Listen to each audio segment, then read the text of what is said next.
real life situations to everyday world is what is really the credit goes to the woman harnessing technology creatively. So that is what I believe. I wanted to know if the clip can come on. Can it? Yeah. I'm very happy that the advent of social media, it has made world still smaller. Perhaps if we had this facility of social media in 1984, I'm sure I would have been in touch with all my classmates who had come from different countries. Social media is today a marketer's dream. It's a low-cost way of promoting your products on the internet. Social media today is an in thing for the new business ventures and plus for the businesses to sustain today in the market. How can a person have two different identities? One, the person me in flesh and bones, and one in the virtual space. Internet has become a major addiction among the youth today. They are up whole night surfing on the net. We have seen of engaged couple breaking up on Facebook. They tell the whole world instead of telling each other. This has even led to suicides among them. Lack of privacy, and people take liberty to post whatever they want, to exercise their, views or whatever.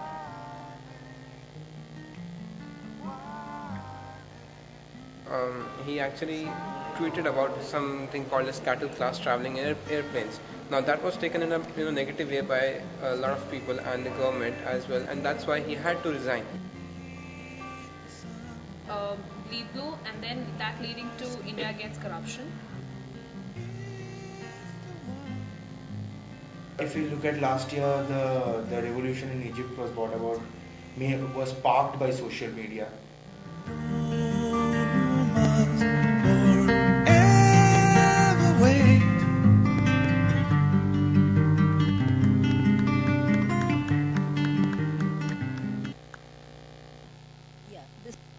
A clip which was created by my student, which I'm very proud to present here for this occasion.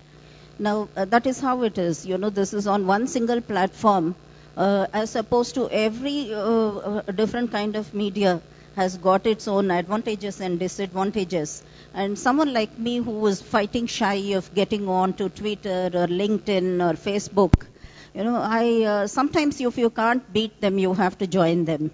So I had a pseudonym created, and then, I had my profile and so on and so forth.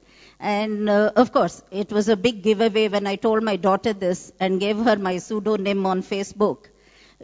Because I'm rather shy of going really with my real name. That's another advantage of the social media. You can be anonymous and also give your candid opinions. So when she checked out, she said, "Oh God, Mama, you are giving all your hobbies, everything for your age group. So no one will believe that it's a 22-year-old. So that is how it is, the power of the medium. And, we talk about, you also heard one of my team members who is, as a concerned mother, she was sharing her opinion about how, all this all-night tweeting and blogging and so on also leads to a whole load of other psychological and social problems. And you might have caught Oprah Winfrey when she was on her maiden visit to India, when Barkadat interviewed her for NDTV at the Jaipur Literary Festival. It really warmed the cockles of my heart to say that she was echoing my sentiments. Maybe it is a generation thing when she said that, it is an addiction rather like alcohol or drug addiction. I believe it is true, because when I tried to get onto my pseudonym on Facebook, I become tired looking at my laptop because I'm busy surfing all the time, trying to key in something, connect with people. It is fun, but on a serious note, we have arrived at a time when, no one has time in the world. How much time do people have in their multitasking and in their daily activities, the daily chores that they're caught up on? How much time does one really have to really sit and read the newspapers? So I suppose you have your BlackBerry, you have whatever iPhone, whatever it is, you catch the news instantaneously. Whether it is marketing as it was brought out in the clip, whatever, the power of the medium cannot be denied. So that is how it is. And if you look at the history, of course, This is something which is not original to me, because now we earlier used to say that he or she is a knowledgeable person, would be someone who is a walking encyclopedia. But today, literally at the click of a mouse on your fingerprints, you have Wikipedia, you have Google search, you can really unearth any amount of information which you want. But still, I wanted to make this one point clear here, that how many of you know which is the first online social media site which happened in the world? I'll give you a clue. We women are at heart matchmakers. So, any guesses? The social dating site. That was the very first site which went online, you know. So that was it. And after that you have, of course, now all kinds of them, you know. You name them, you are there. The power of the medium is here to stay. So this is something which I wanted to say. And also, you know, statistics. Jaina, right in her opening remarks, she mentioned. I also looked at various surveys which I have here, which I wanted to, you know, really tell you. That you know, to illustrate the findings of these surveys, it is women. Surprisingly, it is women, whether they are busy career women or maybe housewives. Because how many of you would have seen that movie Mitra, My Friend? You know which? Yeah, that was again a bored housewife who has not been able to explore her full potential, playing, you know, handymaid to the husband and the child, how she wants to escape her boredom and seeks a new identity. Now, that is something which again she resorts to, you know, getting online. So this is how it is. Now, the survey has indicated that it's more number of women who get onto social media rather than the men. Percentages, maybe later on we will take that, I have them. Men only believe in, you know, voice call, that is telephones. Women also do that, but then increasingly they are the ones, whether they are career women or housewives, teenagers, what have you, children, they are the ones who are on the net website. Maybe one reason for this is it's an absolutely safe medium. It is a virtual platform where women can really come and explore, bear their true feelings, maybe with their own identities, or really a pseudonym, a different identity, but they can give voice to their emotions, express their feelings, and they also can, you know, because we women, we are the networkers, we are the nurturers, we are the gatherers, builders of communities, and we are the communicators. So this is again, you know, we women find this a very safe place to evolve and come forth, which again I must congratulate the organizers, because they say it is getting back to your source, which is what the women it is. So I think I'm done. Time is up. The music will be playing now. So let me hand over the mic. Thank you. Thank you so much. I'm Shazia. I've been in television for the longest period, and I actually made a switch over to activism. And I'm part of Team Anna, which is India Against Corruption, of which Art of Living, yes, Guruji is a co-founder also of the same movement. And I'm proud to say that I'm here where I am, and also that I use my idea of knowledge, of technology to the fullest advantage for a social change that we think was whose time had come. You know, when I look at my own inner journey as a Muslim woman, as somebody who fought gender biases all her life, I really thought technology helped a huge way, because I could get my point across. I could go out there and speak and be a cause in the matter. But more than the technology, it's if you look at any art form, any form of communication, it's what you want to say and how you want to say it. So when we look at technology, it is the how of the matter. Are you communicating your message? What is the medium you're using? Is it television? Is it radio? Is it a letter? Is it internet? But what you want to say remains the crucial thing, the essence of it all. So the medium for me is the message, and message is the medium. And I think technology really is not mutually exclusive of anything else. As Anuradha pointed out just now, who actually was my first boss, you know, we travel with technology. You grow with technology, you learn from technology. But if you're clear about the message you want to disseminate, you know, the change you want to bring about, the seed of transformation you want to sow and reap, you have to use technology to that advantage. Technology, of course, is like, God Janus justice, double-edged sword. It can work either way. As we just saw that anonymity gives huge power because you can say what you want to say, but anonymity leads to a lot of misuse also on the social networking sites. You see horrible hate campaigns. You see dirty, filthy, obscene, unparliamentary language being used all the time. So that is, of course, the downside of it all. But having said that, if you're really looking for that particular medium to go out there, make a difference, then you have to befriend technology. It is there for the asking. I'm not saying that, Facebook and Twitter will just cut down the digital divide. It is a reality in the country that a lot of people do not have access to internet. But the fact of the matter is that mobile telephony has changed people's lives. Farmers and fishermen actually get better prices because they can call up the local mandi, the local market, and find out what the prices are and prevent being taken for a ride by the middlemen. So we are saying that whether it's making online communities or trying to create a different kind of a community on the net can actually be a have a multiplier effect. Of course, we are in this great spiritual place, and I keep coming back to Art of Living, having traveled with Guruji as a journalist and having known Bhanu Didi and her generosity of spirit for many, many years. Even when you look at spirituality, I was reminded of something when I saw the advertisement made yesterday. And as to spirituality, really, what is it? It's the inner net, somebody said, which connects us to the world and to ourselves. So if we look at technology and we look at spirituality, both are great levelers. They bring out the humanity in us. They cut the caste divisions. So I think much as both are needed to go ahead, they have to be coalesced together for a better future. I'll tell you something about India Against Corruption. This was just an idea. We are all, saddened and absolutely felt helpless against this rampant corruption day after day at all levels in our lives.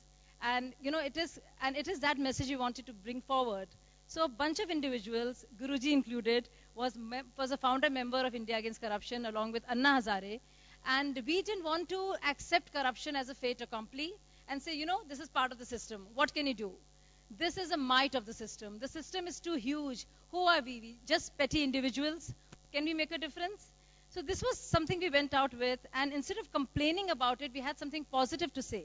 We wanted to set up an anti-corruption system in place. We wanted to talk about a new law, a new bill.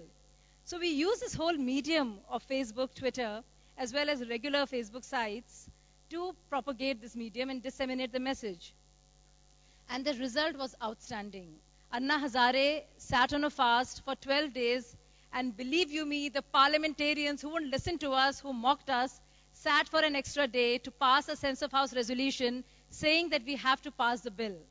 Just like Mahatma Gandhi said, first they mock you, then they fight you, and then you win.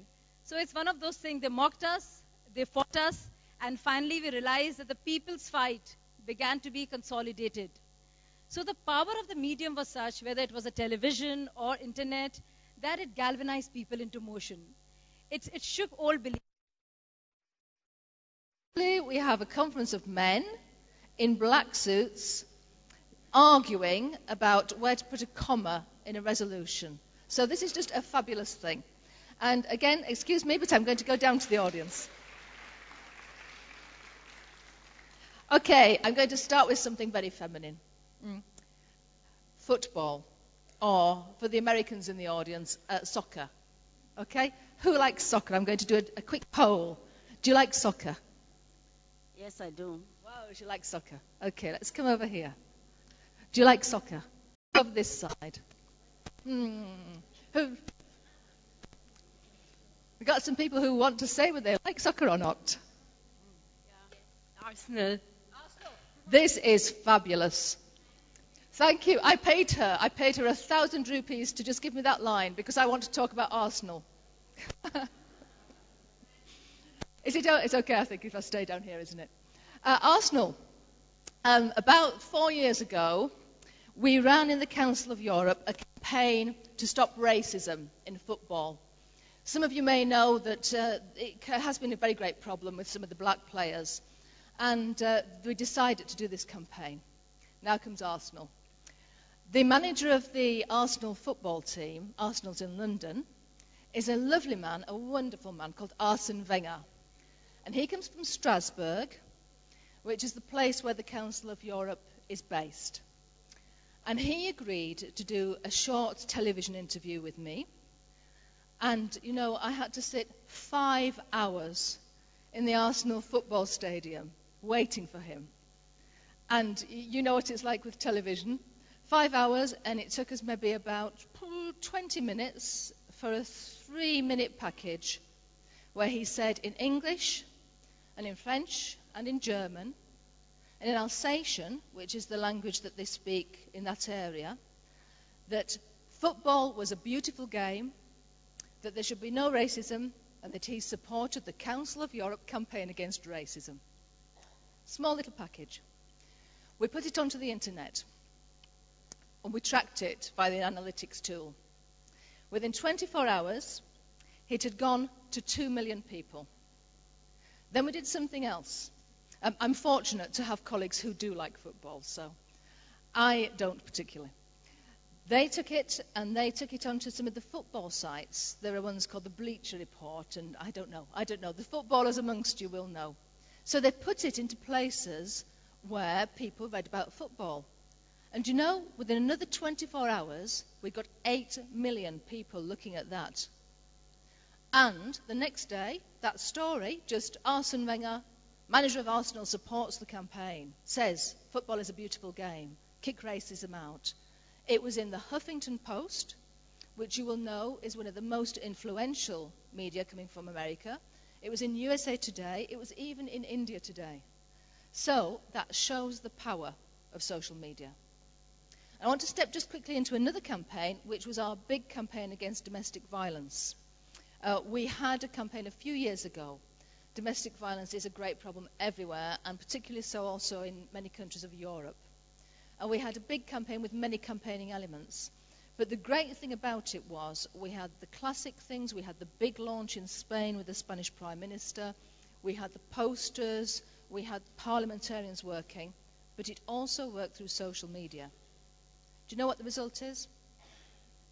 The result is those parliamentarians were persuaded by their people, by the people who read us on social media, who went to them and said, change the law in this country. Make it a crime to hurt women. And the Council of Europe has just this year launched a convention against domestic violence which covers 47 countries and which will criminalise domestic violence to women in those countries.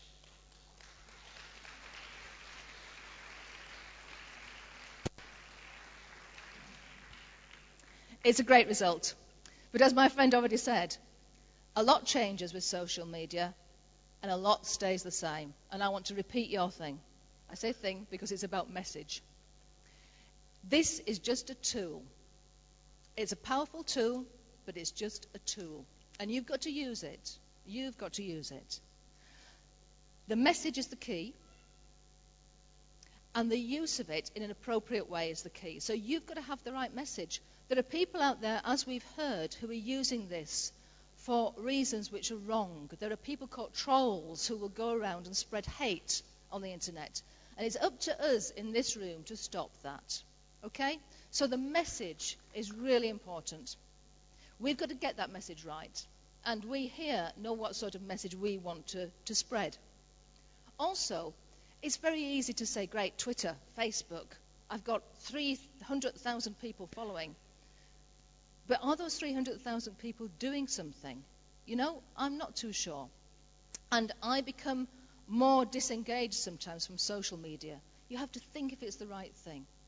Is the community you're trying to target using that social media?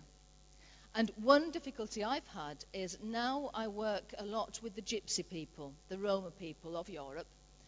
As you know, the Roma people came out of India, in fact, a long, long time ago, and there's 10 million of them now live in Europe. They suffer terribly. They're very, very deprived. Many of the children don't go to school. The young girls can get married at 12 and have to do the domestic work. Their average life expectancy, usually in Europe, it's around about 75, and they're about 50. So there's a lot needs to be done. We've started work with them. They use social media a lot, but it's the men who use it. So I'm going to set out a challenge to the panel and to yourselves. We can go into the communities and we can talk to the Roma women. Some of the Roma women have been trained to mediate between the Roma and the outside community. But how can we skill them up and give them this social media tool that can bring them together? That's where I want to leave it for now, and I do hope that either now in the panel or later on, you'll come to me with your ideas. If you've got 300,000 friends on Facebook, I'll give you a little tip. Become an ambassador and just take 10 powerful women from this conference and befriend them. Because that's the way to do it. 300,000 doesn't mean anything, but 10 people who do the work does. Thank you.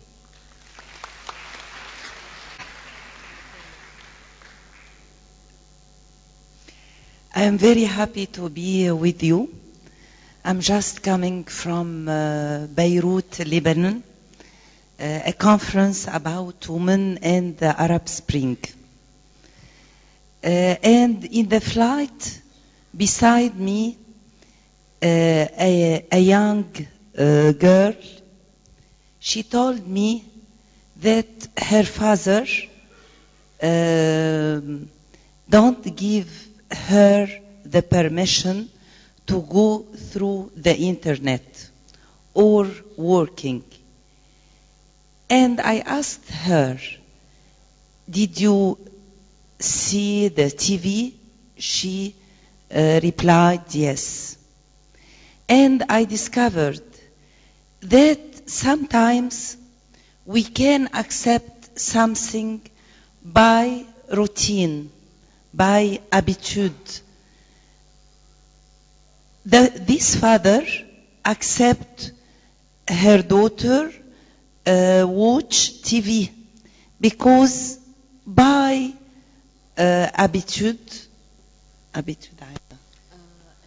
habited, it's accepting by our society to watch TV.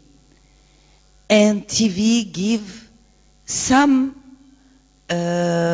idea, maybe her father is against it and different of her small and close society. But he accept.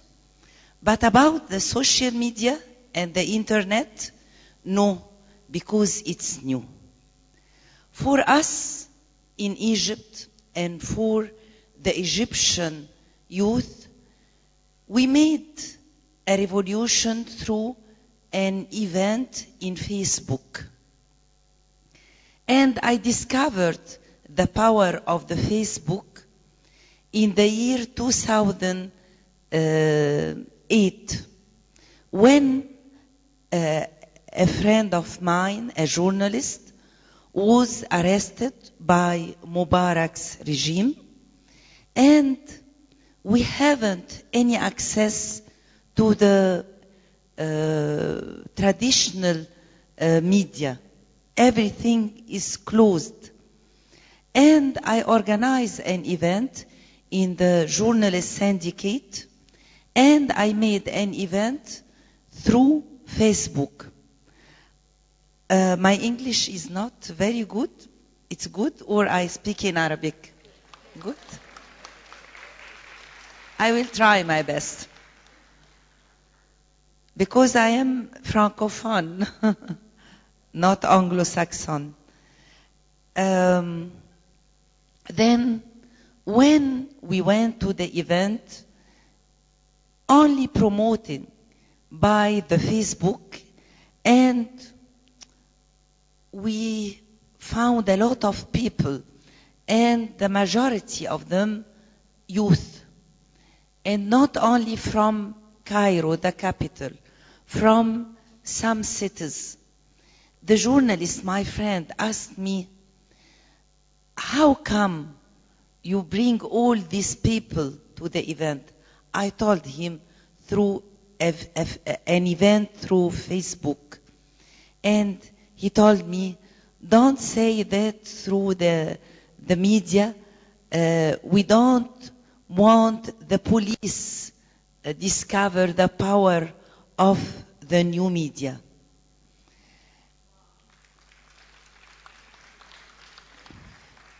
When I announced my presidential candidacy, I made it through the Twitter.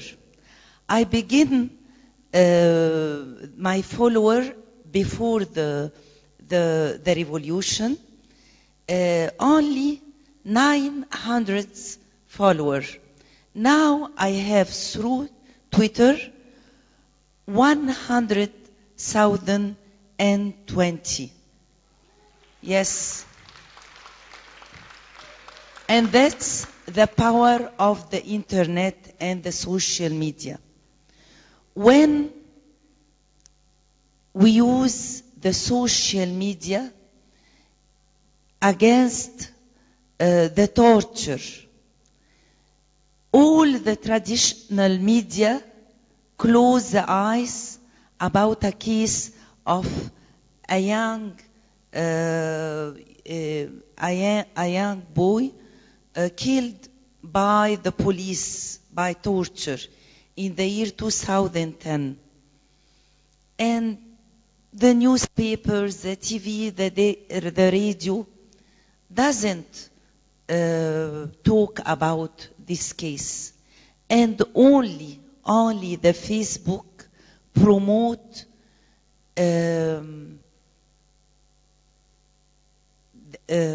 من خلال الشباب through the youth the case of Khalid Said, and all the world know about this case, and it was one of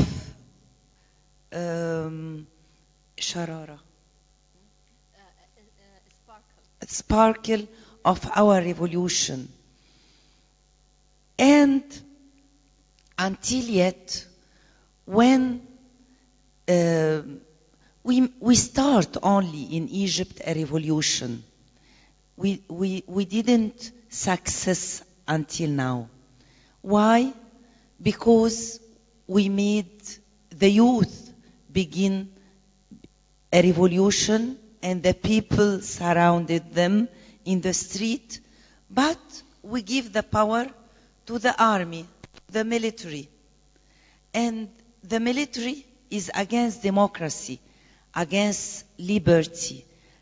And they are a part of the old regime, Mubarak's regime. Then we use social media all the time. And not only Twitter and Facebook and YouTube. We took films through YouTube and we use it in the street. We have, when the traditional media and the newspaper promote the military concepts, the youth made a campaign very important called The Liars Military. And they made their small films, independent films, and they upload it through YouTube. But not only that, they took the films and they use their laptops, their mobiles, their the new media to film it and always the most important, how the young try to use the live stream, the bamboozer. If you know about bamboozer, very important. You can now, if you haven't, a channel, a live stream. The social media in the Arab world and in the Arab Spring was very important. And in the same time as Arabs, we supported as Egyptian the Tunisian revolution at the end before, and we spread all the information. Thank you.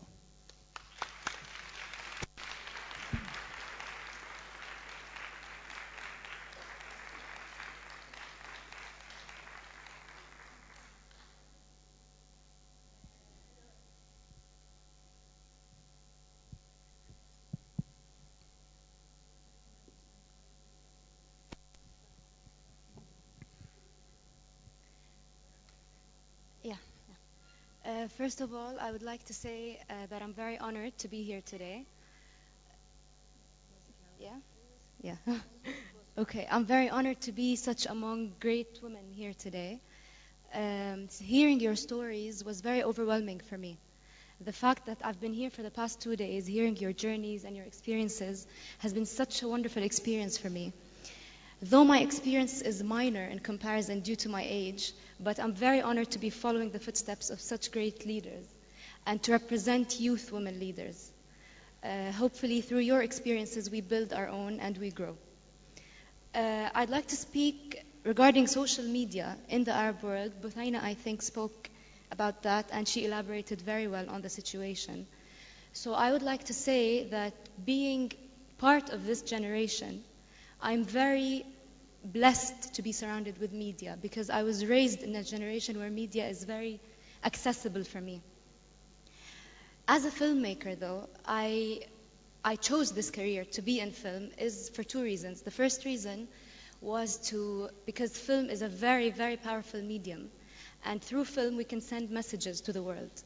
The other main reason was the fact that I wanted to change the perception of Middle Eastern women. Middle Eastern women are viewed as oppressed and as women who don't have a voice. But just sitting here today and seeing that we are the second largest delegation, the Arabs here today are the second largest delegation. So this alone shows how women are advanced. I'm surrounded by presidential candidates. I'm surrounded by fashion designers, financial advisors, very powerful women in the Middle East. My role here today is to send the messages and send their stories and tell the world what each and every one of them can do within her own capabilities, of course. Film, I'd like to actually share a very personal experience in regards to social media. My grandfather was imprisoned in Syria 22 years ago, and he was imprisoned under the very oppressed Syrian regime for 22 years. His struggle was not known to the world, although he was a very famous political activist, but it was not known to the world because the social media did not exist at the time.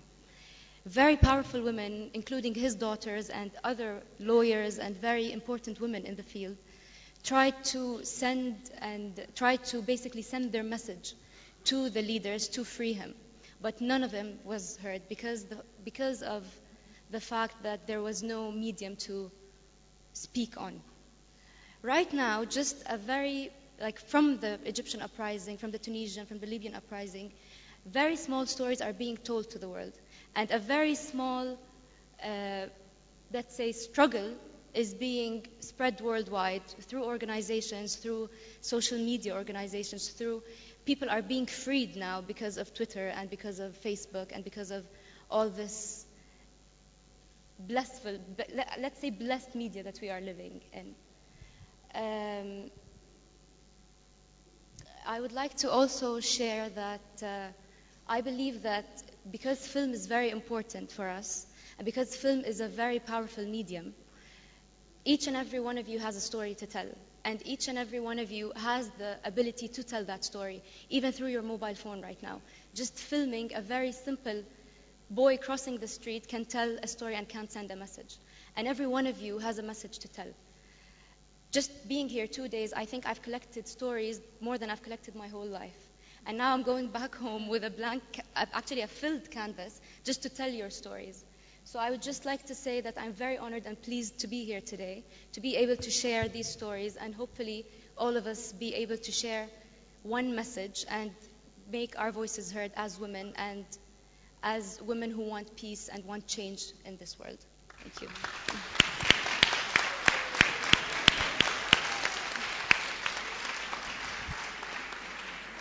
Very nice.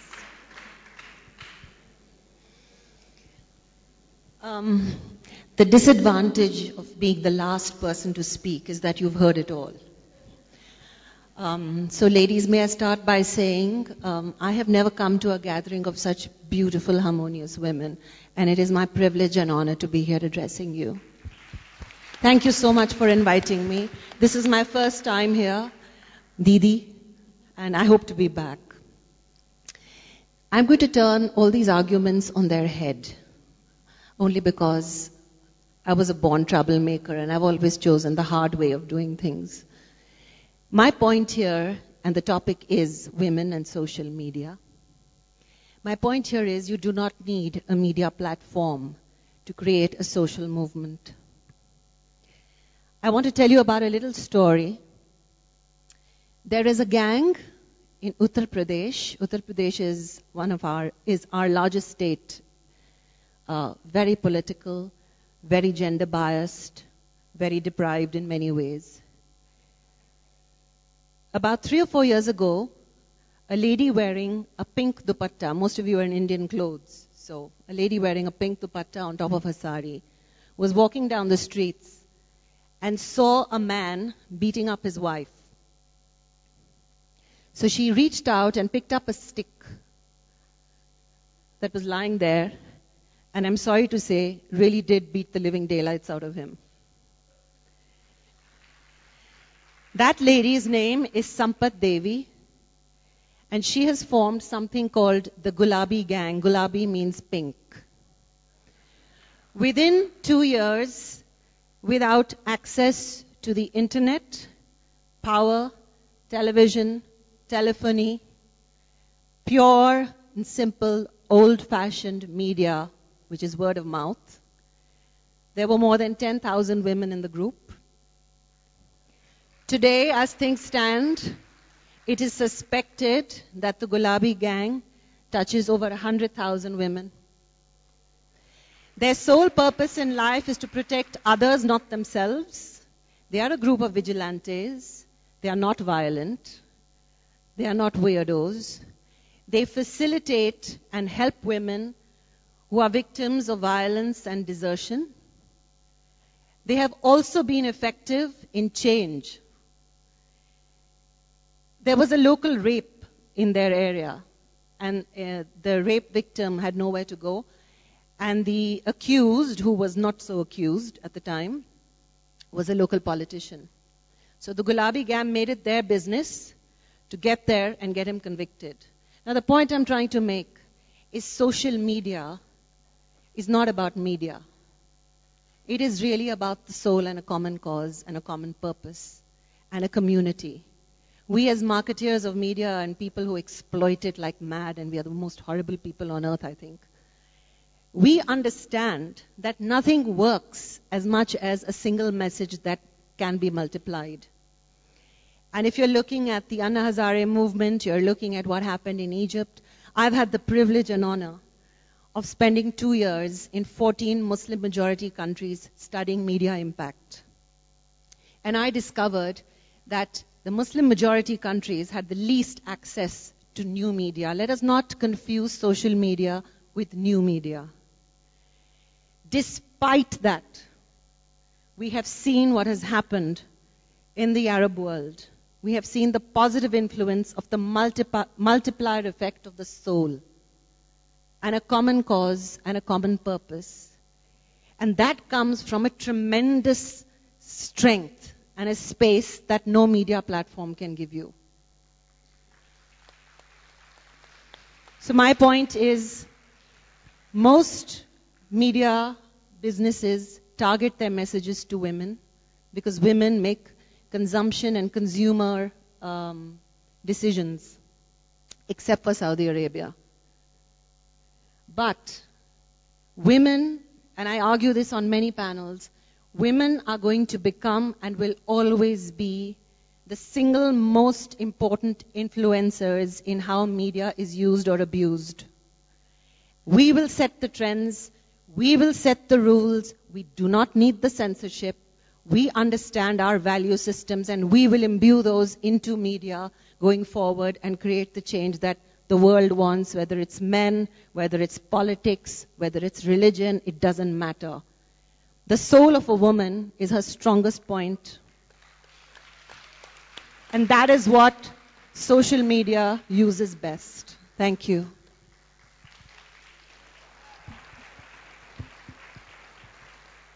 Thank you to all our speakers for their wonderful opening remarks.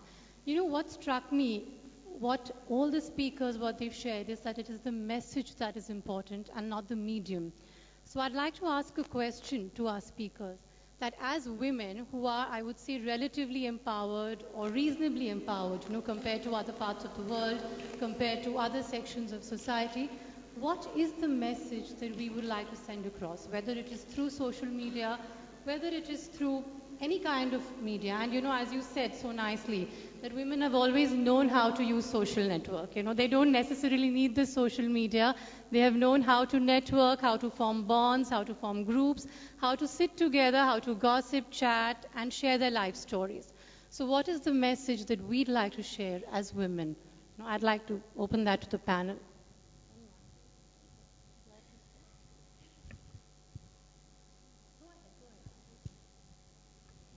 Yeah, the message to women would be that, which has been there, we are not asking for reservation in any realm of sphere, public sphere.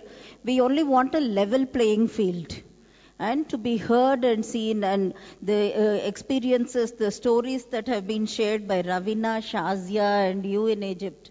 It really comes out very clearly that women, of course, have the strength, the resilience, and their capability to influence. So it is only that the technology which is there, which I had earlier mentioned, it is creative, ingenious use of technology has to be given to them. That has to be afforded to them, which is happening because, there is network even in the rural areas.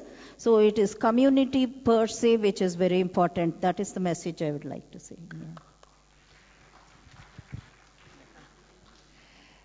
One of the most important things through media for women, it's bring a new vision about the relation between women. In the past, they promote always that we are always jealous and jealousy between women. A lot of liars talking about women. Now we can talk about ourselves and we can support ourselves. And in Egypt, when the army and the police harassed women in the street, the activists and the protesters, in 1 week, without any promotion through the traditional media, just we said through the social media, we want to make a big demonstration. Then we give to all the society that women can have a voice, can become a good power, a big power, a strong power. And we made a very big and historical protest for women. Thousands of women go to the street against the woman harassment. And the social media helps a lot.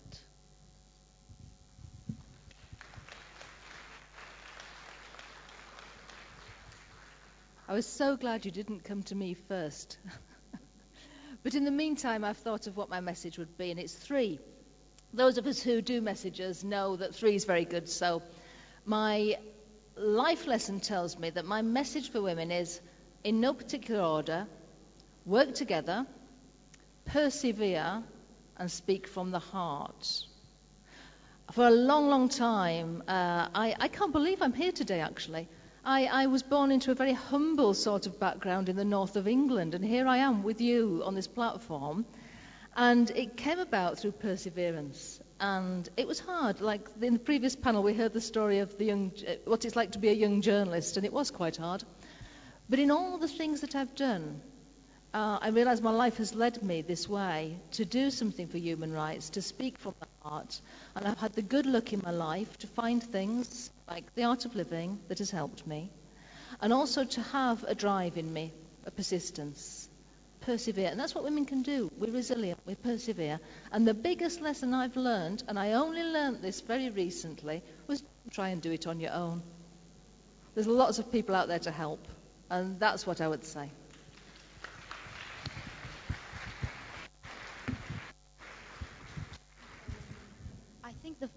I think the first message we should send is, I believe we should abolish the term women empowerment. Because I believe... She says we should abolish the term women empowerment because... You can explain. Because I believe if every one of us is powerful in her own way. Absolutely. We don't need a term to define us. So I think we should... And we don't need International Women's Day. Exactly. We can all make a change in our own way, I think, and within our own roles and our own capabilities. So just like you said, speak from the heart and send our messages to the world without being it said in quotations, just saying it as it is.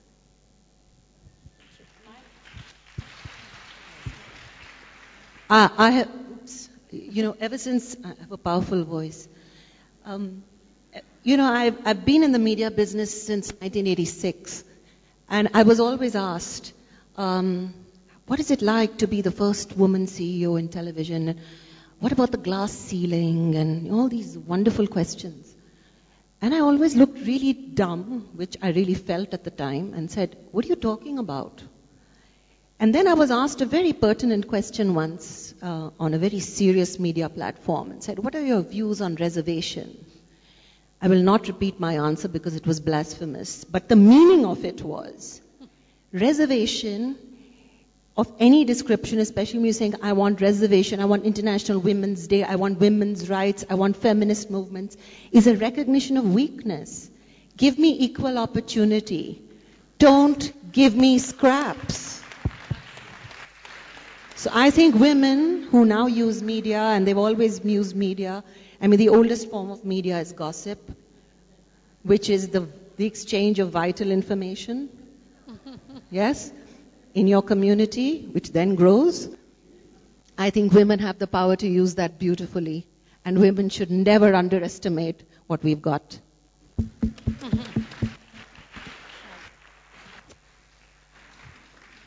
During this entire campaign of Anna Hazare, when lots of people thronged together to Ramleela grounds and lots of women were there, I met a young man who kept dragging me to meet his mother. And this was a 70-year-old lady.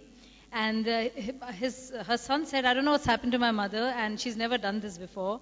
And she's a grandmother. Go out there, and I want to just cook for everybody, whoever I can cook for. And he had a problem stopping her. I said, it's difficult for me to drop you and pick you. He says, I don't care. I'm going to be here because this is about me. So I think very often all that we do is such a huge part of what has been told to us by the patriarchal system, by the consumerist society. You should look this way, you should feel this way, you should be this Wonder Woman, this super mom. Keep balancing all the time, be this lovely acrobat. I think somewhere we have to start defining our roles for ourselves. How comfortable we are in our own skin, with our age. We actually get beautiful as we grow older. But the few extra inches here and there just add to our beauty. And we don't have to all run around to meet the stereotypes. So it's enjoying ourselves for what we are, just we are. It's this moment being perfect for what it is. It's we being perfect just as we are. And connecting with the outer world out there. Because only when you overcome yourself and connect with others do you experience joy. And I think that's an important message to give. It's so incredible to be in this conference, and I've seen the last 5 women's conferences. It's been a sharing of joy, and in fact, Guruji has said so many times that women don't need to be empowered. In fact, they need to empower, because all the strength, all the wisdom, all the beauty and joy is within them. What I'd like to do is also have some of the audience, share what is their view, on this. What is the message that as women we want to spread across social networking across the world? We have a very distinguished speaker with us, so I'd like her to share her message with us.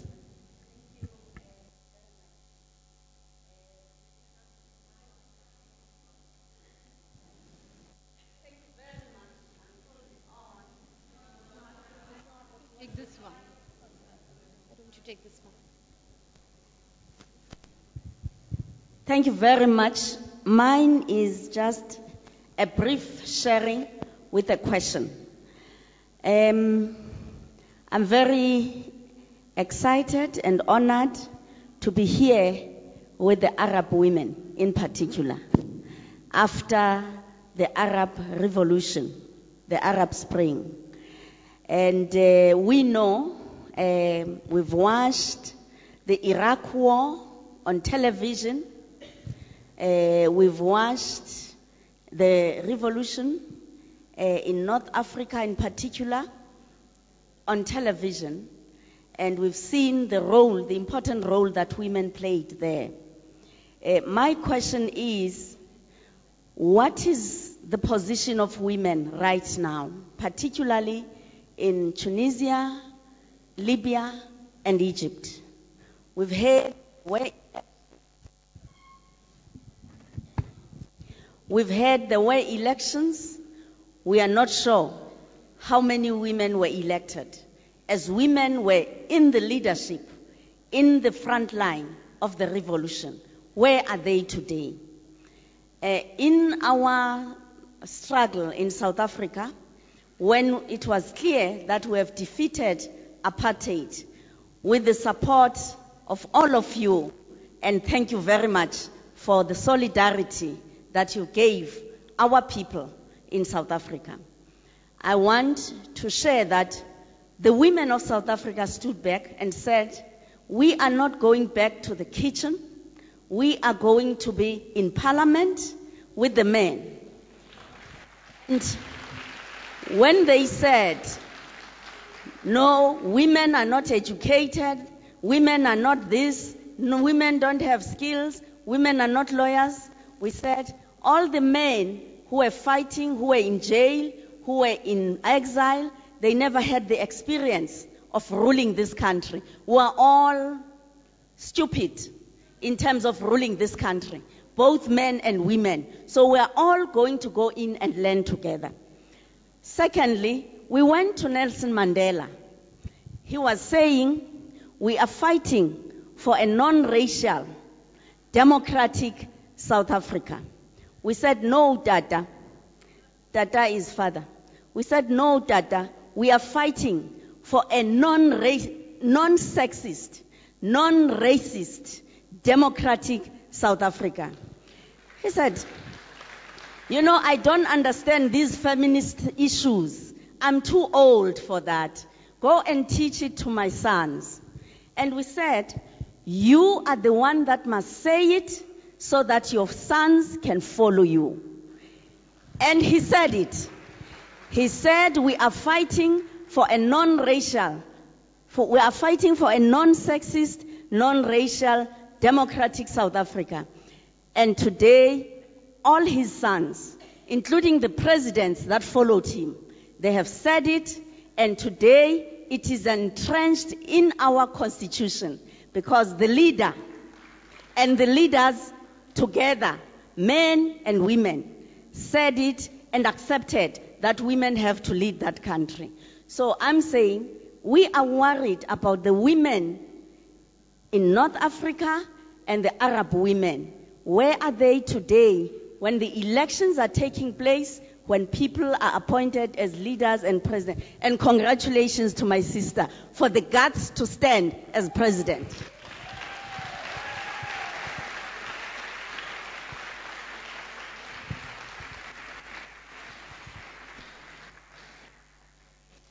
Would anybody in the audience like to add some thoughts to this? We could have a mic come to you.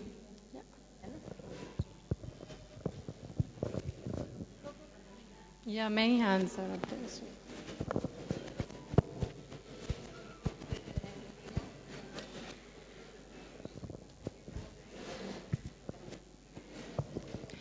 I feel really women who are here, mostly maybe coming from privileged backgrounds.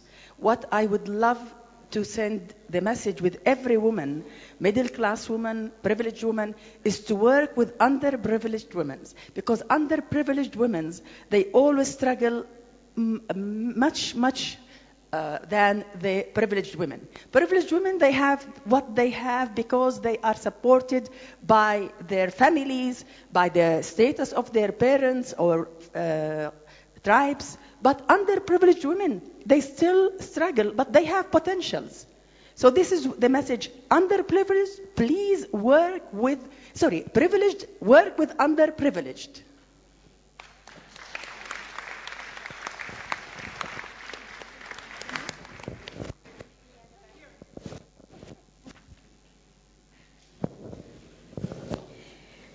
Namaste to everyone. This is Yvonne from South Africa. I have to start with grace and gratitude that coming from the South African Broadcasting Corporation myself. There is so much that inspired me today and so much to learn.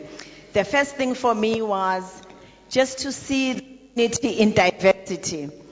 That power that as a multidisciplinary team, we can take ourselves to greater heights. So I feel beaming with light, and that there is so much that has radiated the zest to make a difference from us as women.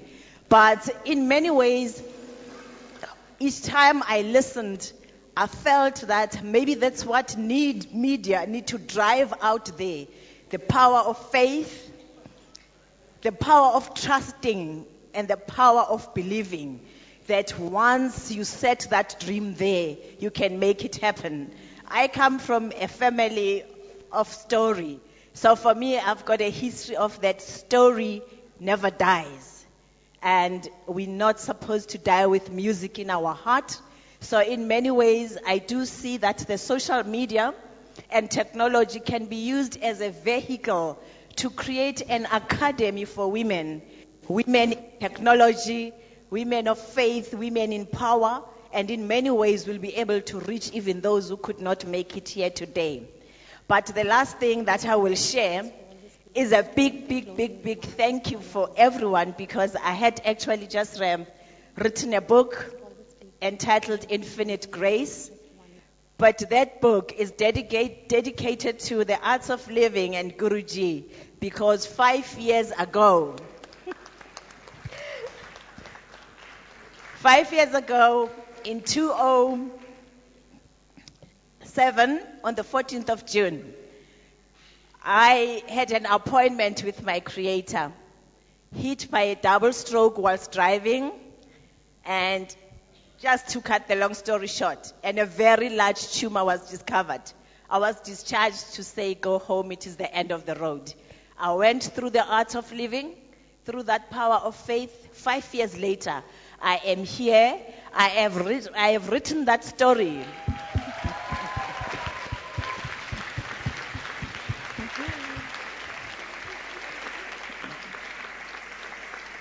So I have written my story as a gift of love to Guruji and to all the Art of Living teachers and ambassadors who have given me the gift of love, and just to remind us as women that we are worthy of love no matter what has happened or not happened, and when we have faith, anything is possible. And I am going to use social media to reach out to each and every soul. When they touch that book and somebody has said you are terminal, I don't know whether you live for 7 days or 7 weeks or 7 months, but it is the end, which is what was said to me, that they will wake up with that zest for life and know that not that our bodies, as Guruji has taught me, are monuments. We will die one day, but when we live fully, we die gracefully. So I am going out of here with greatness.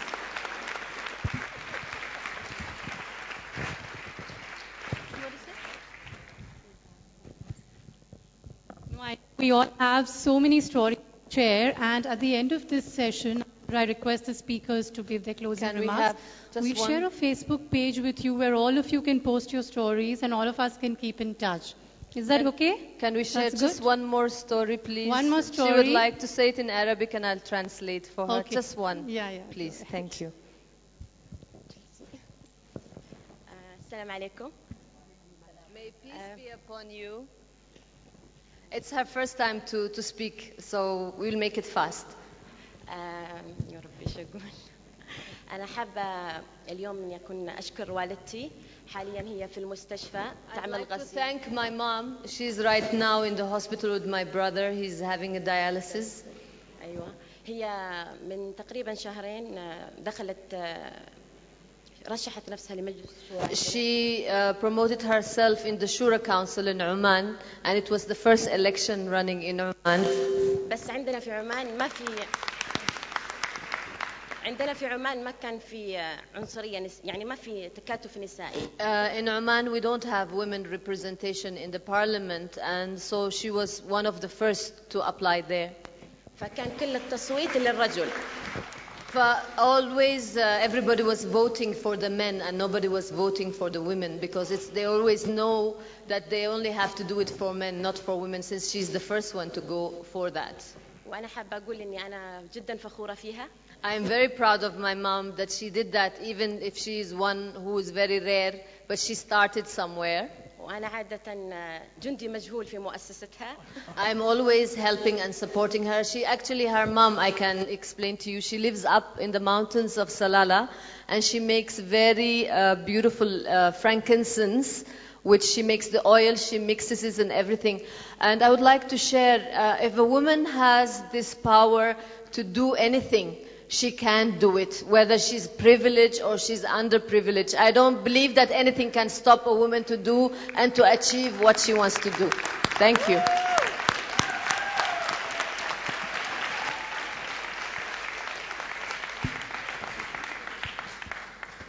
I'll request the speakers now to give their quick closing remarks. And then we'll launch the Facebook page that we can all connect through. And then we'll have a guided meditation by Mrs. Bhanumati Narasimhan. So that.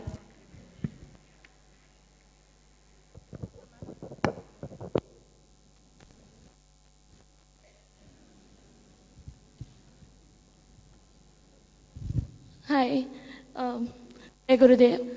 My question is for Ravina over here. Ravina, you just said a moments ago that women require media at all, right? I mean, you said we are the biggest gossipers, and you gave the story about this UP people, UP gang, pink dupatta gang, and it was quite enlightening for me to understand that. But what I really need to ask you is, if women certainly don't require a social media, then who gets affected by it? Is it only the educated women of India who get affected by it, or are there also people who are uneducated, illiterate? I know through various missionaries and charities like Art of Living and other agencies around the world, underprivileged women do get through awareness and all. But where does it go and stop, or where does it go and start? Because for me, I know how to read and write. I have come across many stories where people don't know to read and write. Still, they are the best in their field. So how does the social media really impact? Is it just for the soaps? Is it just limited to the news? Or is it just limited to people like Shazia and Barkhadat and people like that, who are the actual people who are gaining the best out of it? So social media, as you define it right now, is really new media, used in a social manner. It is rather technology dependent, and for mass impact in developing countries like India, Africa, the Middle East, North Africa, it is more about the social fabric and the community that spreads the message, which may have been sparked by a media report. The largest newspaper in the world is the Times of India. What is the circulation? It doesn't reach everybody. But the chain of thought that goes through, the point I was making about you don't need media to have impact, which is contrary to everything I have always worked for, is the fact that the human spirit and a commonness of purpose can multiply a small media thought into global impact. So the people who are not being touched by new media today, or even traditional media, television has penetrated in this country more than 80%, which is massive. It's a huge, one of the largest markets in the world. It's also the most fragmented. Make no mistake, it is not only news that is media. Cinema, music, writing, theater, thought, it's all media. When I say gossip, men are better gossips than women, by the way. Women have just used it prolifically in their own communities and families to survive. So the point I was really trying to press over there is media is important to multiply an effect. But the multiplier also comes much more when there is a small thought that catches fire in the soul. That is the point I was trying to make. I would just like to add to that. Somebody mentioned a point about privileged women helping underprivileged women. You know, when we look at patriarchy and what is the premise of patriarchy? That men are superior, essentially.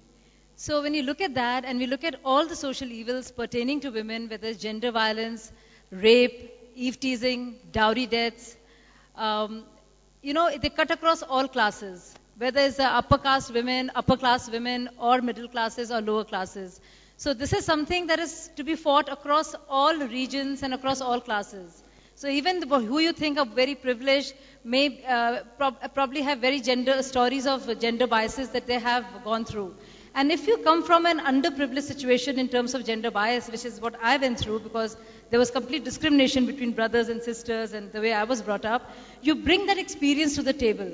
When you're an anchor out there, because you've known what it is to be at the receiving end, because you've had to struggle more to get there, to fight more, with your brothers, with your system to get ahead, you bring that to the table.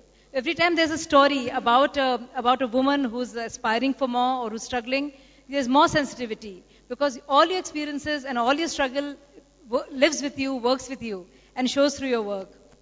So instead of dividing women across, making them into privileged sections and unprivileged, let's remember patriarchy or the belief that we are inferior and we need more empowerment. I think to question that and make rules for ourselves is a better idea. So I think across all classes, that's important.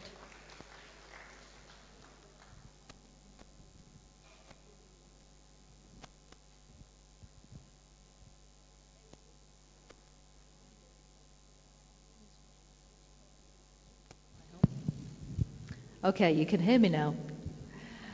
This is a great discussion, and I want to come back on a few points. I said, even before we came into the room, it's always hard when you're up here speaking, because there are things you forget. And there was a couple of things I forgot, of course, to mention in my talk, and thankfully, my dear friends have helped me. I wanted to come back on this lovely contrarian idea, which is that forget social media, cross out the media. It's about being social. And this is such a good story that you told. And the thing about social media is that it replicates our ability to connect and speak to each other in the real world.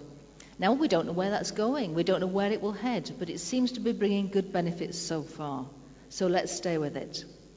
And also, one of the challenges I left you with at the end of my little talk was about taking it out into the world yourself and what I could do for the Roma Gypsy people. And I want to just thank the lady in the pink t-shirt at the back who spoke about the privileged and underprivileged people. I wanted to add to that. It's something that's very much in my thoughts at the moment. Every one of us in here is privileged anyway by the fact of being here. But if we do work with underprivileged people, as you called it, then the important thing is let them guide us. I want those women, the Gypsy Roma women, to guide me. I don't want to go in with my ideas and prejudices and try and lead them. I want them to lead me. And that's a very important thought that I take away from this conference.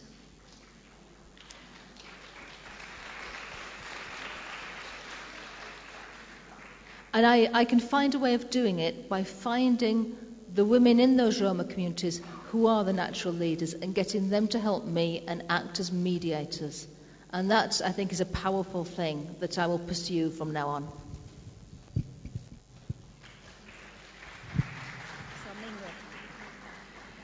At the first, I'm proud to be an African woman.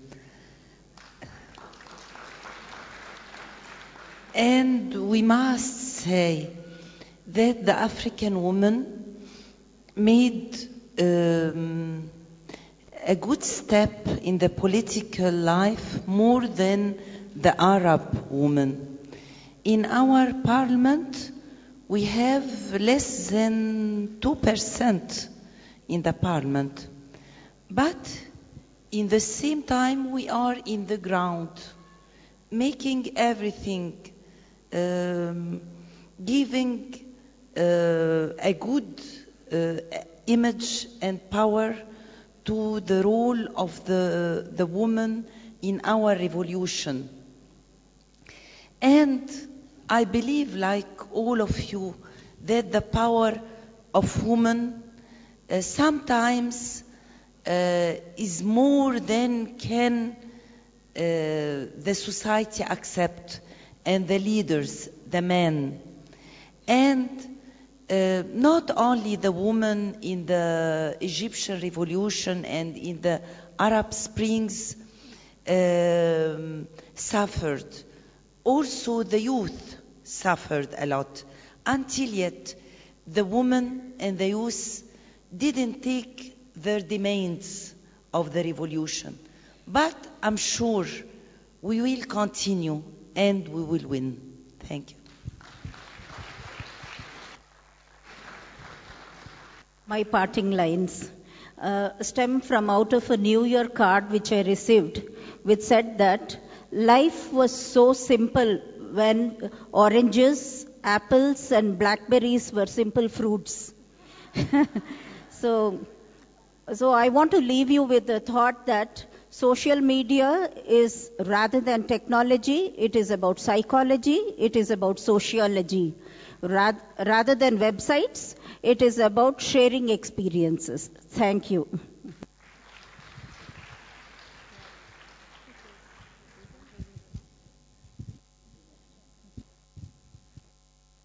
I would like to say, to end this with just one thought. The privilege that we all have is that we are women. There are many in this world. I think as more to give them just to give them a path to share their experiences and share their stories. Social media is very powerful and very important, but like you said, it's all about being social. And I think the most important thing we can do to ourselves is to share our stories, share our experiences, because a story never dies. And a story can go on from generation to the other. And I am the accumulation of the stories of my ancestors. So I think each and every woman has, because we are life givers and we are the keepers of tradition. So I think what we can do is share and just let the world know our message, and hopefully day by day and bit by bit it will reach the masses. Thank you.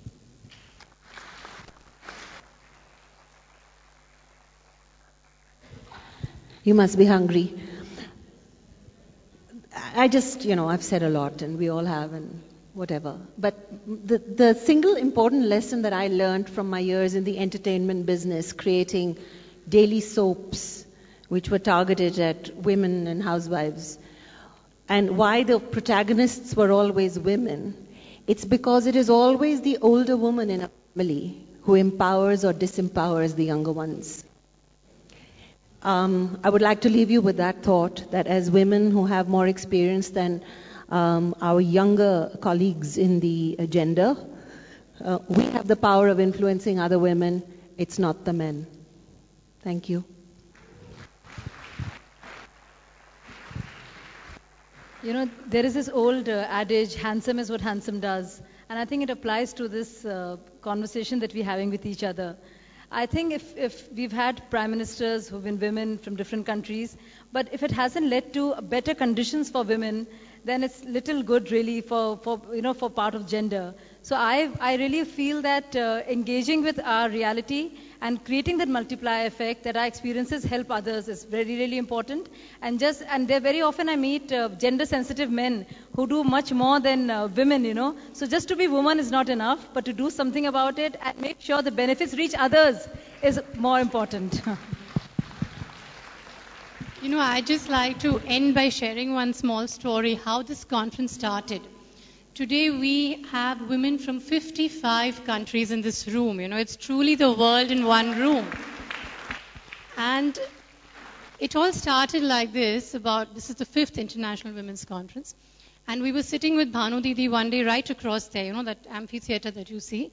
And she said, what do you think? Shouldn't we get women from all over the world and just talk and share our experiences? And let's understand what connects us to each other. Because actually we're the same everywhere, isn't it? Underneath that white skin, brown skin, dark skin, yellow skin, we're all the same. So we thought, yes, it's a brilliant idea. And the conference has grown from that one little conversation that we had, 5 of us sitting there. Today we have reached 55 countries. And there are 500 women sitting in this room sharing the same experience, you know. So I'd truly like to give a very big hand to Bhanu Didi because she's the one who conceptualized this whole thing.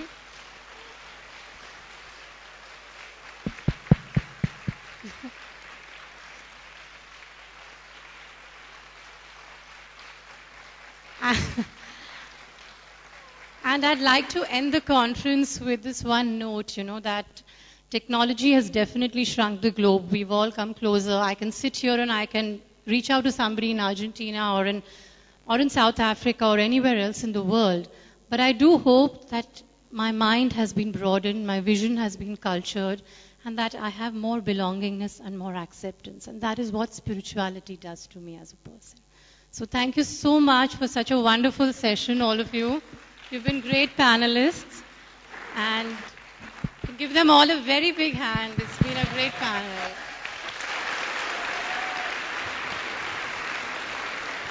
I'd like to invite Bhanu Didi to take a guided meditation.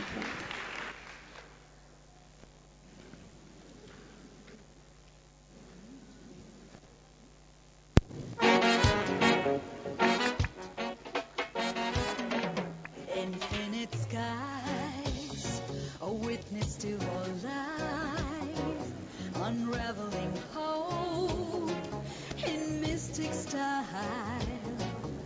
Whenever a tear forms in the eye, a quantum of love comes in.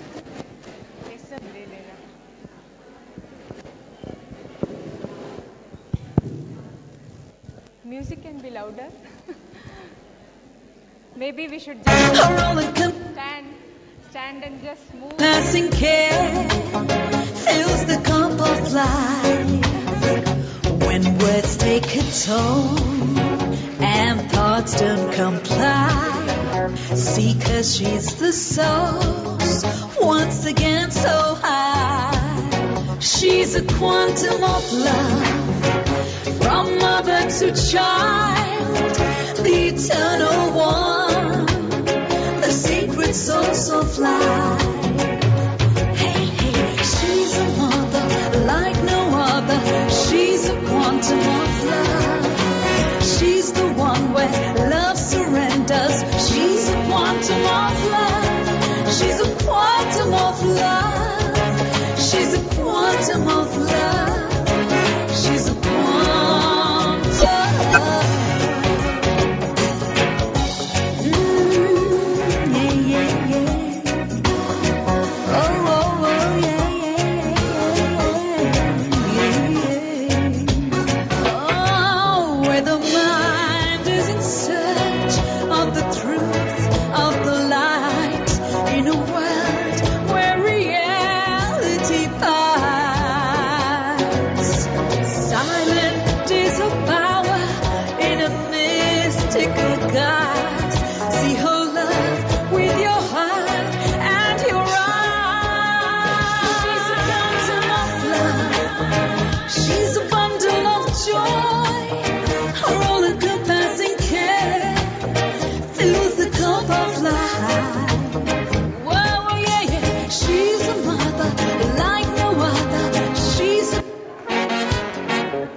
infinite skies.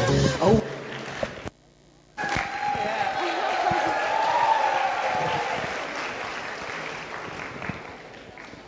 Maybe seated.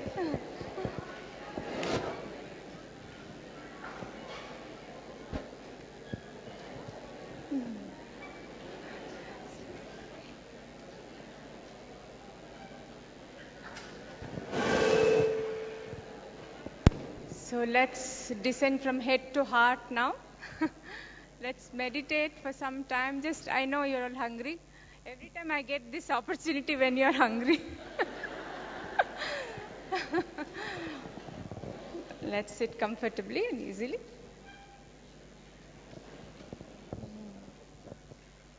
Let's close our eyes.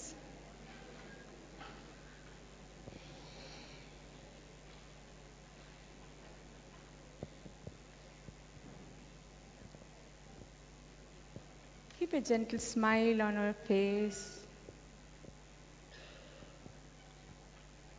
Take a deep breath in. And as you breathe out, make a ha sound. Breathe out with a ha sound. Once again, breathe in. Ha. Once again, breathe in.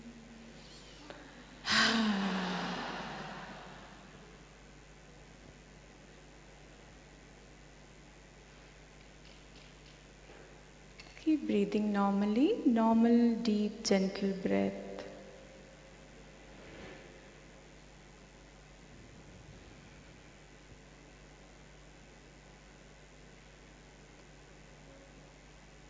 Relax your shoulders, relax your neck,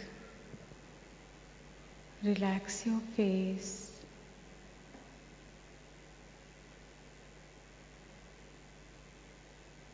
Relax your whole body.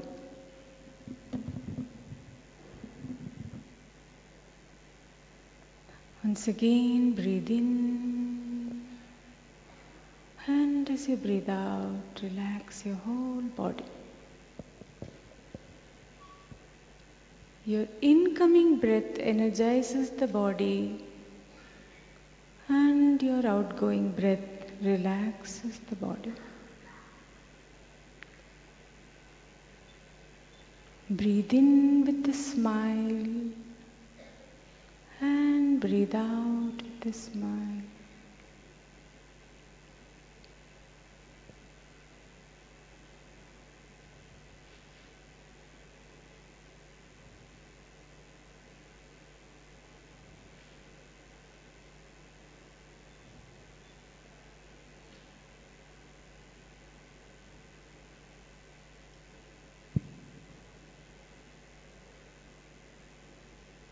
Become aware of the noises around you, the environment, any noise. Accept all the noises.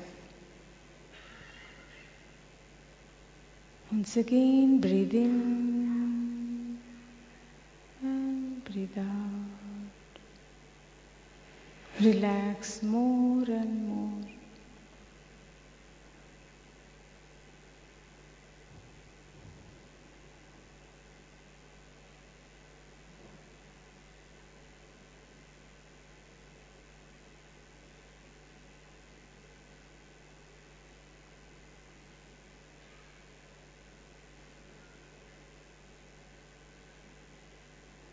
Become aware of your thoughts.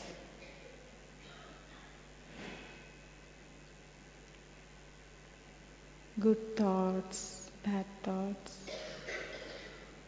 Let it be.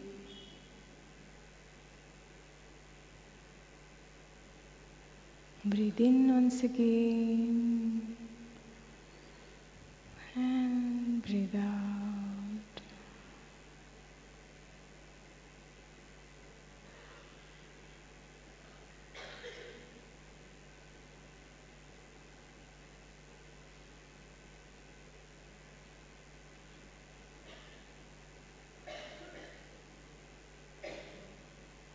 Become aware of your feelings, pleasant, unpleasant. Let it be.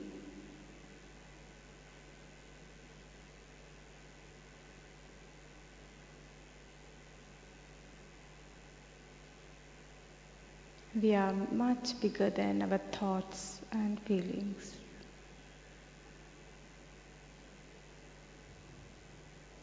Once again, breathe in with a smile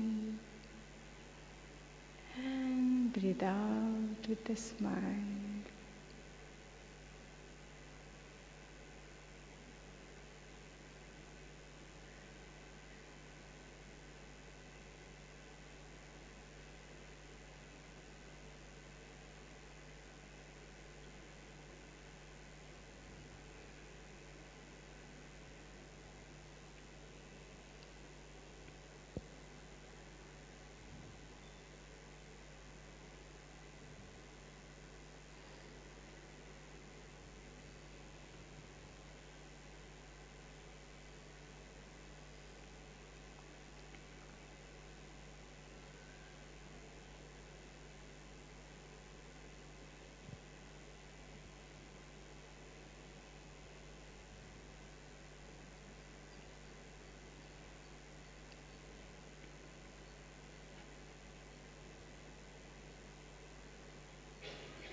हर गुण गाऊं।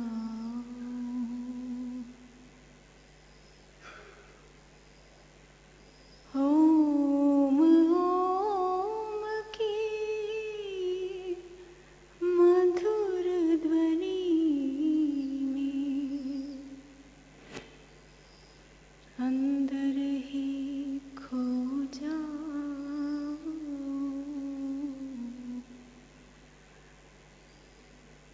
सांस सांस में सुमिरन करके बार बार बलि जाऊं।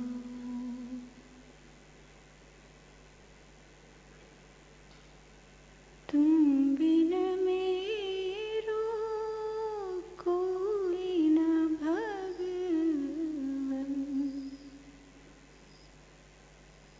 जिसको मैं अपनाऊं। सांस सांस में सुमिरन करके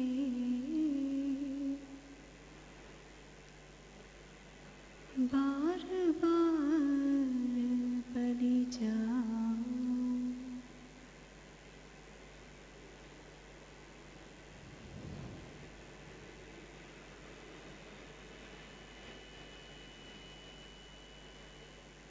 Your peace and your love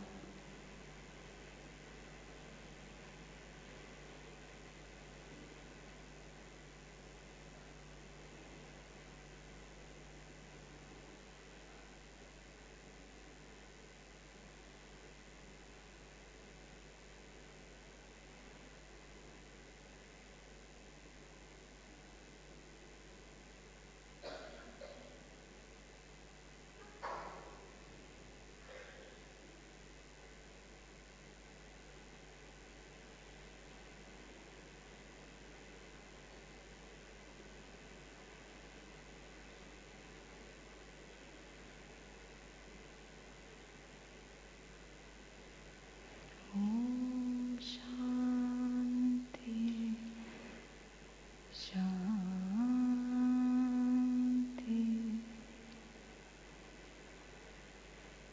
Shanti.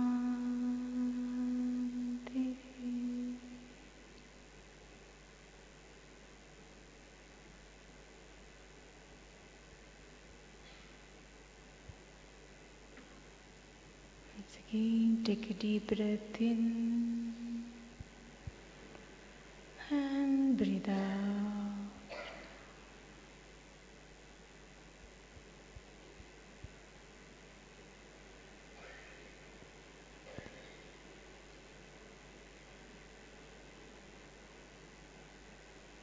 Once again, breathe in, and as you breathe out, become aware of your body and surroundings.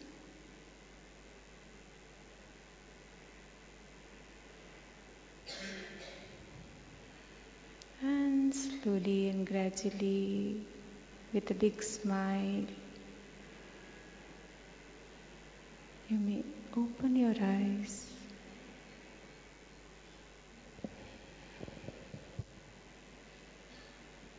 Jai Gurudev.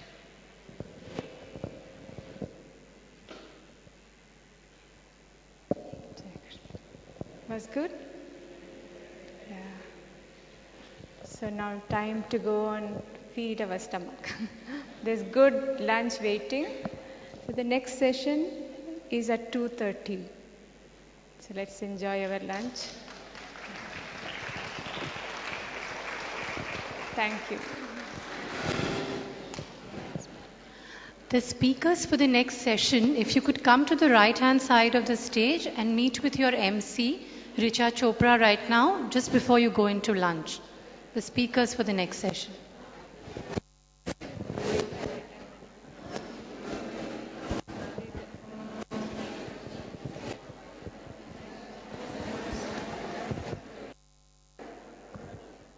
And if you look at your screens, you can see the page, the women's conference page that we can all connect through.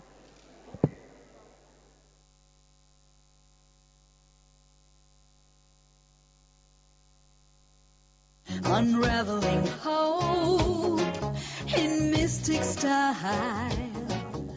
Whenever a tear